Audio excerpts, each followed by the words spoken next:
কি বাচ্চারা, কেমন আছো তোমরা? তোমাদের জন্য আজ এনেছি আর একটি নতুন ছড়াটি তোমাদের কেমন লাগে তোমরা অবশ্যই আমায় জানিও। আর তোমাদের যদি আমার এই নতুন নতুন ছড়া শুনতে ভালো লাগে তাহলে তোমরা অবশ্যই চ্যানেলটি সাবস্ক্রাইব করে দিও আর একটা লাইক বা কমেন্ট করে আমার পাশে থেকেও জানান দিও যে তোমরা আমার ছড়াগুলো শুনছো বা তোমাদের ভালো লাগছে কি না। চলো শুরু করা যাক। রাজা মোহনদাস ছড়ার নাম। আমি রাজা মোহনদাস, কাটি না তো ঘোড়ার ঘাস। আমার কাছে খবর আছে হয় কত টন আলুর চাষ। বাড়লো কেন আলুর দাম?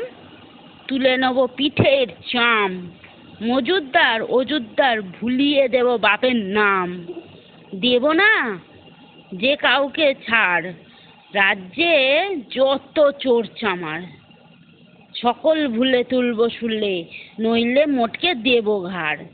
আমি রাজা মোহনদাস, রাজ্যে চেহারা চোরের বাস। হবে না রে, রবে না রে, করব ওদের সর্বনাশ।